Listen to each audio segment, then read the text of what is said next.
اللہ کے نبی صلی اللہ علیہ وسلم کی رحمت، شفقت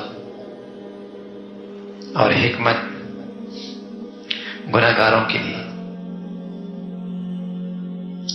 آپ علیہ الصلوۃ والسلام کی خاص خوبیاں ہیں جو پہلی آسمانی کتابوں کے اندر بھی موجود تھی، کہ آپ زبان کے برے نہیں ہیں اور آپ دل کے سخت نہیں ہیں۔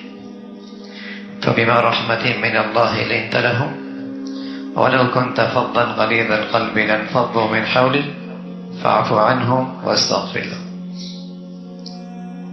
ابن عمر فرمانے لگے کہ رسول اللہ صلی اللہ علیہ وسلم کا جو تذکرہ پچھلی آسمانی کتابوں میں ہے، اس میں یہی ہے انہ لیس بفظ ولا غلیظ ولا صخاب فی الاسواق، کہ آپ زبان کے برے نہیں، دل کے سخت نہیں، اور زبان بازاروں میں چیخنے اور چلانے والے نہیں، اور برائی کا بدلہ برائی سے دینے والے نہیں، معاف کرنے والے، درگزر کرنے والے۔ خاص طور پہ اللہ کریم نے فرمایا کہ یہ اللہ کا آپ پر اللہ کی بڑی رحمت ہے کہ آپ لوگوں کے لیے مہربان ہیں۔ اور اگر آپ زبان کے اچھے نہ ہوتے اور دل کے سخت ہوتے تو لوگ آپ کے قریب نہ ہوتے۔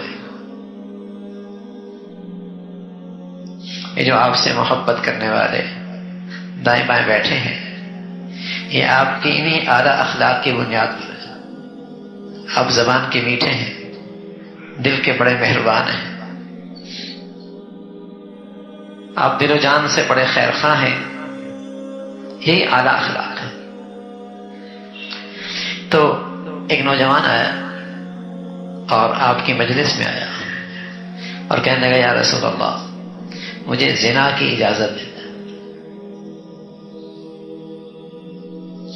کتنی بڑی بات کہہ دی اس نے، اس مجلس کا ادب، اور آپ علیہ الصلوۃ والسلام جیسی ہستی اور ایسی گری ہوئی بات، تو لوگ اسے گھورنے لگے۔ قریب تھا کہ اسے پکڑ لیتے، آپ علیہ الصلوۃ والسلام نے فرمایا چھوڑو اس کو، اسے میرے قریب کرو۔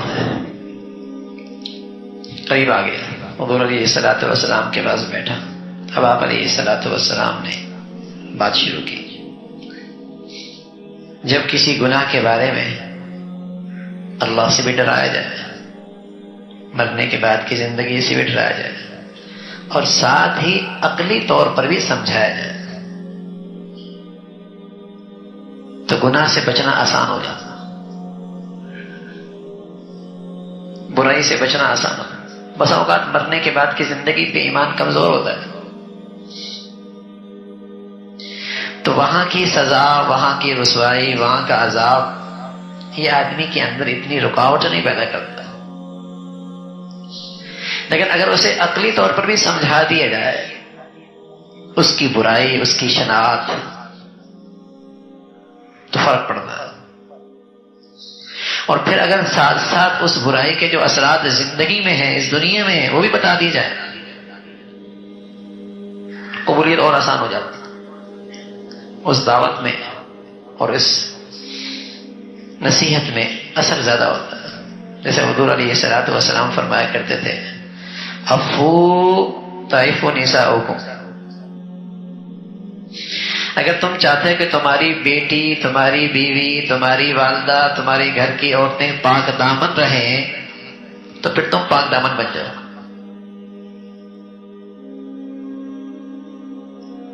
تمہاری پاک دامنی کے مبارک اثرات تمہارے پورے گھر پہ پڑیں گے،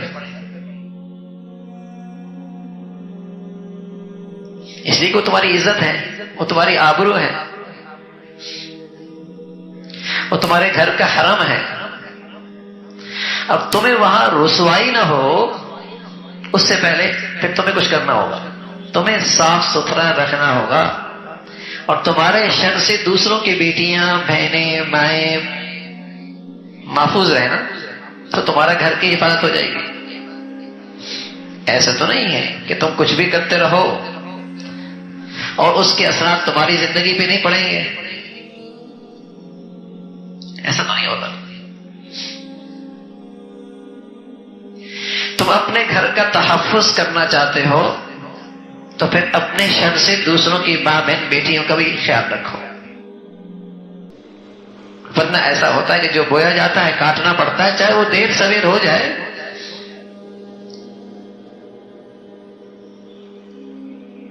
لیکن اس کے اثرات پھر پڑتے ہیں.